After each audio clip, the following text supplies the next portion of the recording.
Vamos conversar hoje um pouquinho sobre a chamada autonomia da execução. Será que o processo de execução é autônomo? Ou ele está vinculado a uma outra situação jurídica, especificamente algum outro processo? Seria necessário um outro processo antecedendo o processo de execução? É sobre isso que falaremos nesse vídeo.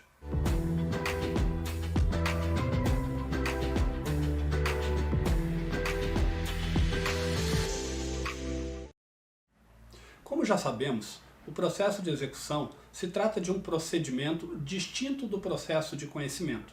Mas será que se estabelece alguma relação entre processo de conhecimento e processo de execução? A resposta é sim, a resposta é afirmativa.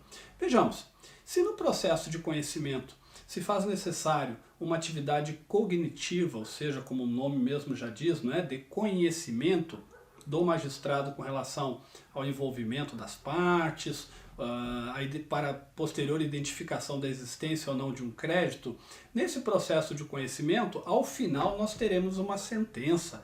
Essa sentença será uma sentença declaratória, constitutiva de um determinado crédito. Mas e aí?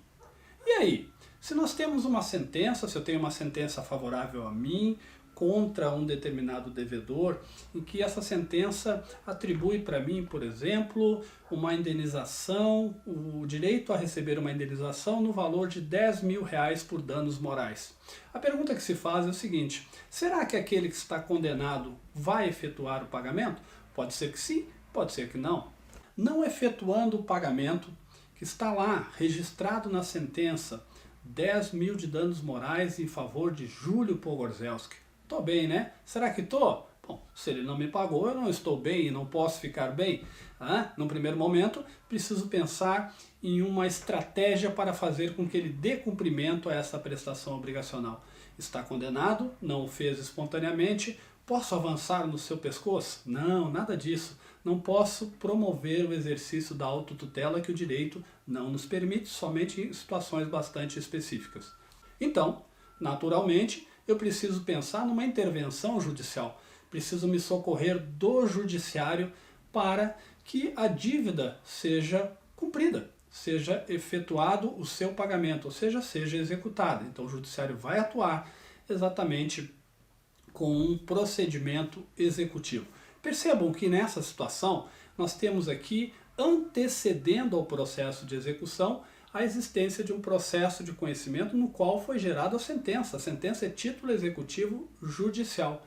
Então o meu processo de execução nessa circunstância estará vinculado à existência de um outro processo. Então nós dizemos aqui que nesse momento, nessa circunstância, o processo de execução não se atribui, a ele não se atribui uma condição de autonomia plena. Ele está vinculado, né, está vinculado, melhor dizendo, né, se eu estou promovendo a execução agora, está vinculado à existência de um processo anterior, porque foi nesse processo anterior que gerou a sentença.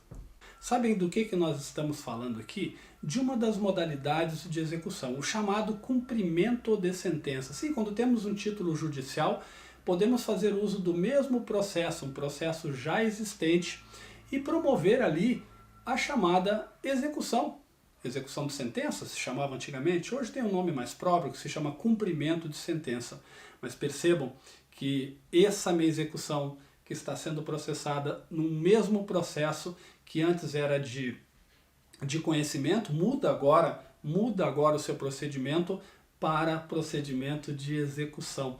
Então nesse caso nós temos uma execução que não é absolutamente autônoma. Embora o processo vá tramitar agora pelo procedimento de execução, sem nenhum vínculo com o processo de conhecimento, foi do processo de conhecimento, daqueles mesmos autos que fizeram nascer a sentença. Então nessa situação a gente diz que a execução não é totalmente autônoma, é parcialmente autônoma, né? Ou não autônoma.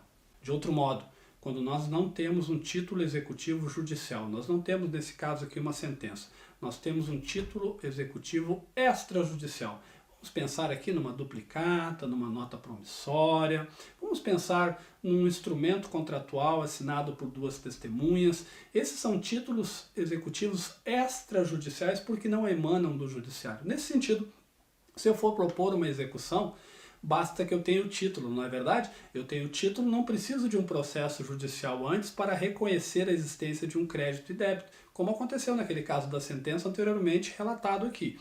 Bom, se eu tenho então um título executivo extrajudicial, instrumento particular assinado por duas testemunhas, um contratinho, né? Por isso que vemos lá duas testemunhas nos contratos, nos instrumentos contratuais. Se eu tenho lá um cheque, tenho uma nota promissória, uma duplicata, são exemplos aqui, dentre outros, de títulos executivos extrajudiciais. Se eu os tenho, eu simplesmente fazendo uso deles, desse título, mais a petição inicial, isso se basta para a promoção de uma execução.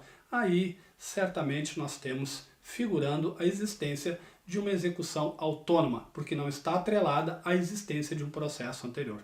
Esperamos então que esse vídeo tenha bastado para explicar sobre as circunstâncias em que a execução será tida como autônoma e as outras circunstâncias em que não será tida como autônoma. Será sempre autônoma quando eu não depender de um processo judicial anterior para promover a execução, porque ela será promovida através de cumprimento de sentença nos mesmos autos do processo onde nasceu essa sentença. De outro modo, quando eu tenho um título executivo extrajudicial, ele se basta para que eu proponha a execução e, nesse sentido, nós dizemos que a execução é autônoma. Ficamos por aqui. Até o próximo vídeo. Tchau!